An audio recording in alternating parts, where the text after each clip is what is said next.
Coming up on Bear News, commencement is a day of celebration and acknowledgement. We have all the information you need for a perfect graduation day. Have you ever heard of a yard show? Stay tuned to discover how this cultural tradition stepped its way onto campus. We've got all that and more on this episode of Bear News. Don't go anywhere.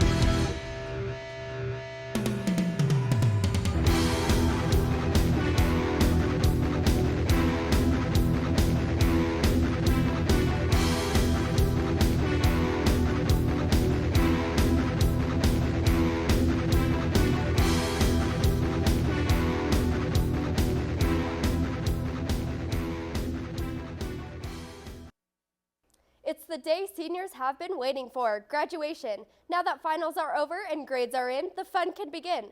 The Spring 2017 commencement ceremony is coming up on Saturday, May 6th at Nottingham Field, starting at 10 a.m.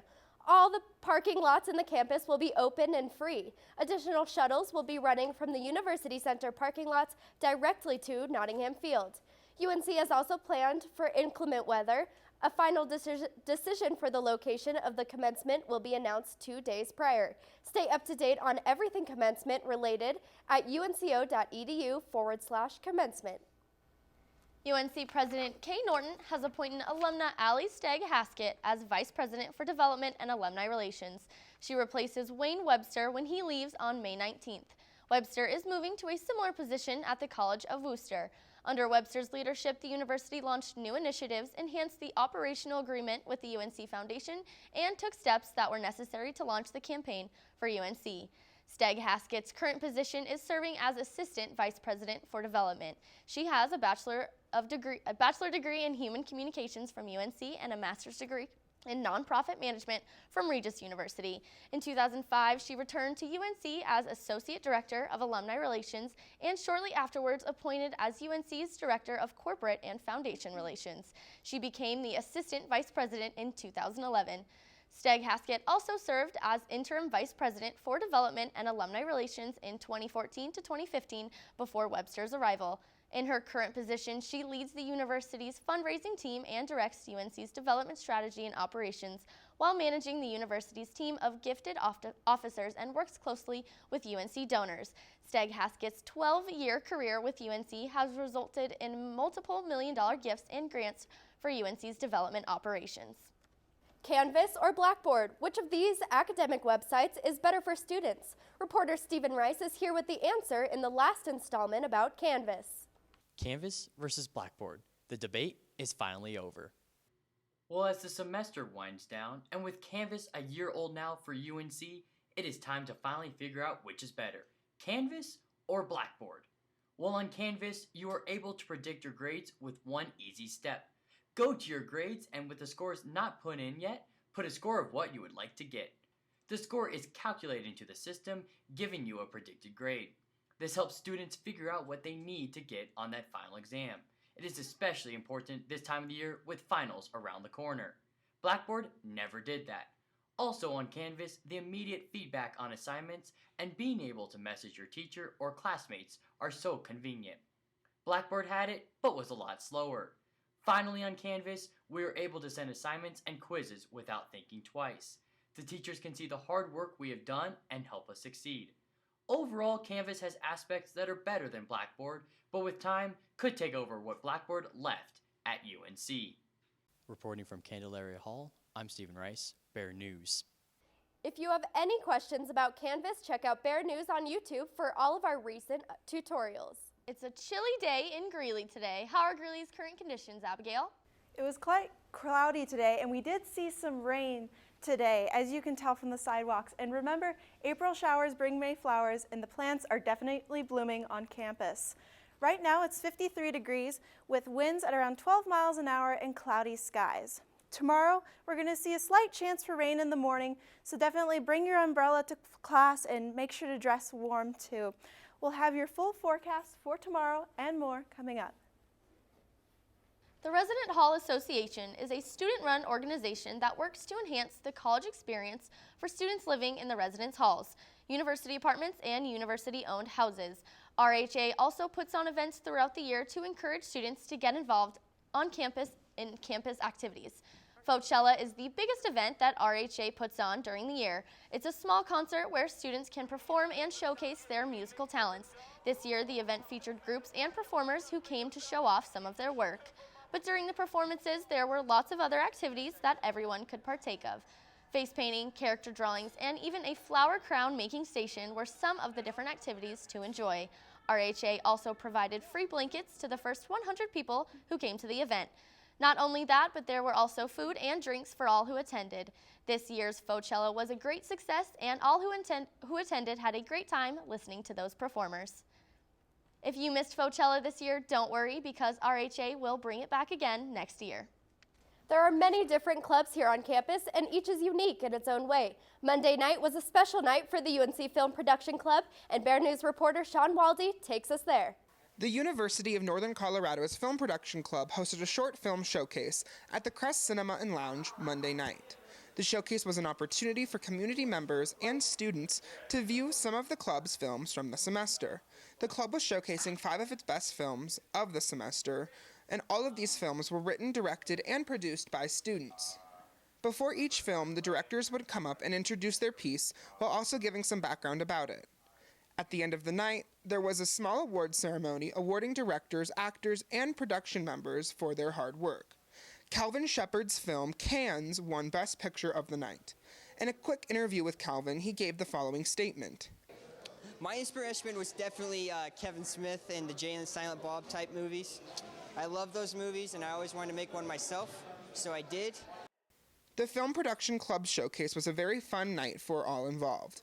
The UNC Club puts on a showcase each semester, so be sure to go out and support. Reporting from the Crest Cinema and Lounge, I'm Sean Waldy, BearNews. The Film Production Club hosted a great event, and all who went had a great time. There are many other clubs on campus that have their own events, so be sure to look out and get involved. Coming up after the break, Abigail has your full weather forecast. Welcome to my block party. Glad you can make it. The only triple doubles you get come with fries. Last time you blocked someone, you were online. I can do this all day. Your moves are just gay. Using gay to mean dumb or stupid, not cool. Not cool. Not in my house, not anywhere. It's not creative, it's offensive to gay people. And you're better than that.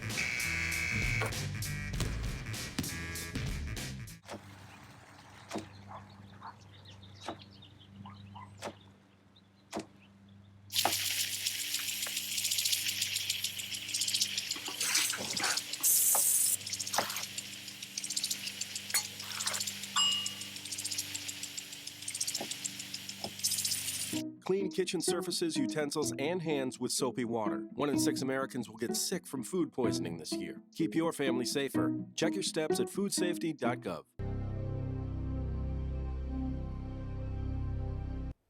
Welcome back. Here are some of the storms that we saw earlier moving through Greeley, and as you can see, they've now moved on to the eastern plains, and some are even intensifying. Here is the current satellite, and as you can tell, the cloud system that's kind of moving through Colorado is following this low pressure system up towards the Great Lakes and bringing us some precipitation. Over the next few days, we're going to see a low pressure system starting to move into Colorado. A lot of lows here on this map. The computer might just be getting a little bit too excited. Main thing to focus on right here is the cold front moving in. So low pressure stays for the weekend and brings us some snow and rain in the forecast.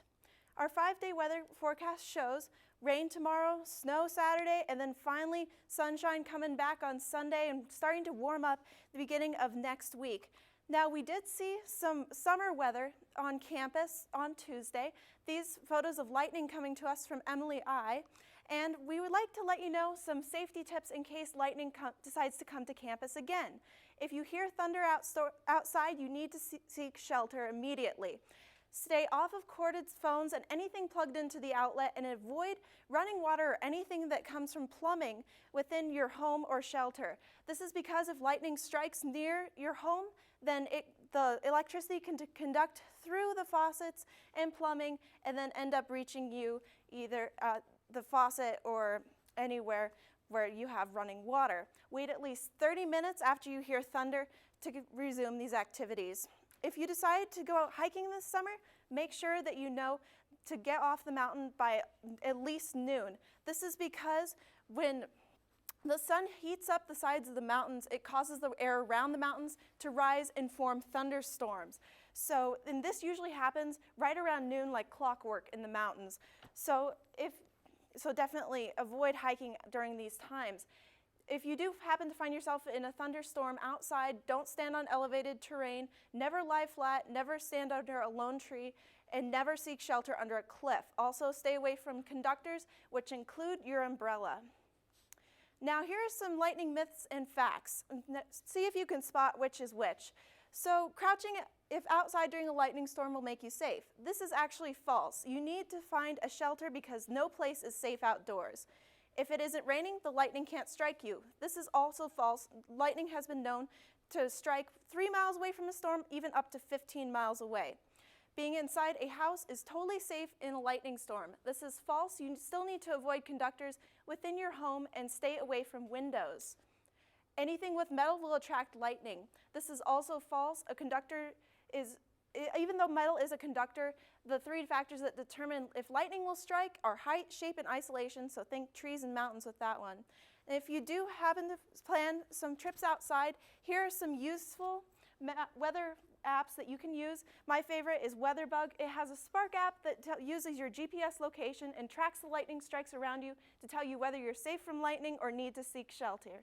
That's all we have for weather here. So have a great summer and enjoy the weather outside.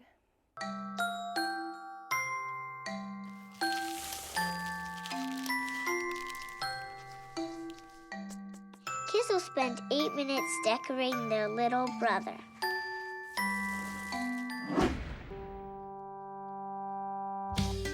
Brushing for 2 minutes now can save your child from severe tooth pain later. 2 minutes, twice a day. They have the time.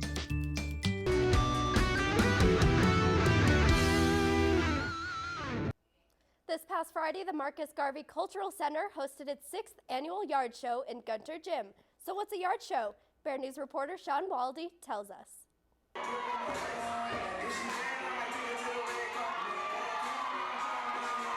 2 words were used to describe this year's yard show: Black excellence. The show was held inside Gunter Hall. But before the event started, I decided to stop by the Marcus Garvey Cultural Center and speak to Talia Carroll, the Cultural Center's director, and gain some knowledge on exactly what a yard show is. The purpose of a yard show is to showcase NPHC, so National Panhellenic Council, fraternities and sororities and their organizations. So this is an opportunity for them to share all of their stepping and strolling skills, as well as to let other folks know who they are on campus and maybe prospects who are interested in being a part of their organizations. After speaking with Talia, I went down to Gunter before the event started. The Gunter gym was filled with loud music, excited students, and lots of food for everyone to enjoy. Once the show began, various multicultural fraternities and sororities began to show off their talents and pride for their organizations. Some did this through song and dance, while others told stories about their fraternities. As each organization took the stage, the energy in the room escalated. Audience members were on their feet, dancing along, while also cheering on their favorite performers. At the end of the night, the stage opened up for all to dance and end the evening in celebration. All who attended and participated had a fun time during the event. The Marcus Garvey Cultural Center did an excellent job at putting on such an exciting event. Reporting from Gunter Hall, I'm Sean Waldy, BearNews. The Marcus Garvey Cultural Center puts on lots of events all year long, and the best way to stay up to date is through social media. Their Snapchat and Twitter is @MGCCUNCO, and their Facebook page is Marcus Garvey Cultural Center. The University of Northern Colorado School of Theater Art and Dance finished its spring season with one last production. Major Barbara was written by George Bernard Shaw and directed by David Grapes. The show takes place during 1906 in steampunk London, but the show changes its location in each of its 3 acts. Act 1 takes place in the library of Lady Brit O'Mert's home, where she's getting her children ready to meet their father. And when Dad arrives, tensions rise. Barbara is a major in the Salvation Army, and her dad takes weapons for the military.